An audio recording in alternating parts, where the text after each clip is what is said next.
നിലമ്പൂരിലേക്കാണ് ചാലിയാർ പുഴയിലൂടെ ഒഴുകിയെത്തിയ മൃതദേഹങ്ങളെല്ലാം എത്തിച്ചേർന്നത്. അവിടെ ആശുപത്രിയിലാണ് മൃതദേഹങ്ങൾ സൂക്ഷിച്ചിരിക്കുന്നത്. 100-ലധികം 144ഓളം മൃതദേഹങ്ങളാണ് അവിടേക്ക് ഒഴുകിയെത്തിയത്. ഇനിയും അവിടെ തിരച്ചിൽ നടത്തണം, വനമേഖലയിലടക്കം തിരച്ചിൽ നടത്തണം. ഇനിയും അവിടെ മൃതദേഹങ്ങൾ കുടുങ്ങിക്കിടക്കാനുള്ള സാധ്യതയുണ്ട് എന്നുള്ള ഒരു നിഗമനം കൂടിയുണ്ട്. രമ്യ, നിലവിൽ അവിടെ ഏത് രീതിയിലാണ് ഈ മൃതദേഹങ്ങൾ തിരിച്ചറിയുന്നതിനുള്ള നടപടികളൊക്കെ അവിടെ നടക്കുന്നുണ്ടോ? അവിടെ നിന്നുള്ള വിവരങ്ങൾ എന്തെല്ലാമാണ്? സ്വാതി, ഇവിടെ നിലവിൽ ഇപ്പോൾ മൃതദേഹങ്ങൾ തിരിച്ചറിയുന്ന നടപടികളൊന്നും നടക്കുന്നില്ല. അതായത് പോസ്റ്റ്മോർട്ടം നടപടി, ഇവിടെ ചാലിയാറിൽ നിന്ന് എത്തിച്ച മൃതദേഹങ്ങൾ പോസ്റ്റ്മോർട്ടം നടപടി പൂർത്തിയാക്കിയതിന് ശേഷം ഇവിടെ വയനാട്ടിലേക്ക് കൊണ്ടുപോകുന്ന നടപടികളാണ് ഇവിടെ പൂർത്തീകരിക്കുന്നത്. നിലവിൽ 153ഓളം മൃതദേഹങ്ങളാണ്, അതായത് അതിൽ മൃതദേഹങ്ങളുണ്ട്, ശരീരഭാഗങ്ങളുണ്ട്. ഇത്തരത്തിൽ 153ഓളം ശരീരഭാഗങ്ങളാണ് ഇവിടെ ഉള്ളത്. ഇതിൽ 146 പോസ്റ്റ്മോർട്ടം നടപടികൾ പൂർത്തിയാക്കിയിട്ടുണ്ട്. 143ഓളം വയനാട്ടിലേക്ക് മാറ്റിയിട്ടുമുണ്ട്. ഇത്തരത്തിലാണ് ഇവിടെ നടപടികൾ പുരോഗമിക്കുന്നത്.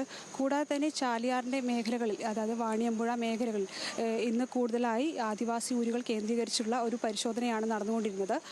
അതായത് കൂടുതലായിട്ടുള്ള മൃതദേഹങ്ങൾ വനത്തിനുള്ളിൽ ഇത്തരത്തിൽ ഒഴുകി വന്ന് അവിടെ എവിടെയെങ്കിലും കുരുങ്ങിയിട്ടുണ്ടാകാം എന്ന നിഗമനത്തിലാണ് വനംവകുപ്പ് ഉദ്യോഗസ്ഥർ, അതുപോലെ തന്നെ NDRF പ്രവർത്തകർ, സന്നദ്ധ സംഘടനയിലുള്ളവർ എന്നിവരുൾപ്പെടെ വലിയൊരു സംഘം പരിശോധന നടത്തിയിട്ടുള്ളത്.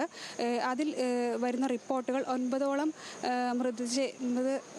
അതായത് അവയവ ഭാഗങ്ങൾ കാട്ടിനുള്ളിൽ നിന്നും കിട്ടിയിട്ടുണ്ട് എന്നുള്ള റിപ്പോർട്ടുകൾ വരുന്നുണ്ട്. ഇത് സ്ഥിരീകരണമായിട്ടില്ല. നിലവിൽ ഇപ്പോൾ 153 മൃതശരീരങ്ങൾ എന്നുള്ളത് തന്നെയാണ് നമുക്ക് പറയാൻ കഴിയുന്നത്. ഔദ്യോഗികമായി പുറത്തു വരുന്ന റിപ്പോർട്ടുകൾ 153 തന്നെയാണ്. ഇതിൽ 146 പോസ്റ്റ്മോർട്ടം നടപടികൾ പൂർത്തീകരിച്ച് ഉള്ളത്. ഇതിൽ 143 ഇവിടെ നിന്നും, അതായത് വയനാട്ടിലേക്ക് കൊണ്ടുപോയിട്ടുമുണ്ട്. ഇന്നത്തെ തിരച്ചിൽ അവസാനിപ്പിച്ചിട്ടുണ്ട്. അതായത് ആന ഇറങ്ങുന്ന മേഖലയാണ്. കൂടാതെ തന്നെ കാട്ടിനുള്ളിൽ ഈ രാത്രിയിൽ കാട്ടുപന്നി എന്നിവയുടെ എല്ലാം ശല്യങ്ങളുണ്ട്. അതുകൊണ്ട് തന്നെ രാത്രിയിൽ ഇവിടെ തിരച്ചിൽ നടത്തുക എന്നത് അപ്രായോഗികമാണ്. ഇത്തരത്തിൽ ഇന്നത്തെ തിരച്ചിൽ അവസാനിപ്പിച്ച് സംഘം അവിടെ നിന്ന് തിരിച്ചു. നാളെ വീണ്ടും ഇത്തരത്തിൽ കൂടുതൽ മൃതശരീരങ്ങൾ ആ മേഖലയിലുണ്ടോ എന്നുള്ളത് നോക്കുന്നതിനുള്ള പരിശോധനകൾ നാളെയും പുനരാരംഭിക്കും. ഇത്തരത്തിലാണ് നിലമ്പൂരിൽ കാര്യങ്ങൾ പുരോഗമിച്ചുകൊണ്ടിരിക്കുന്നത്. സ്വാതി.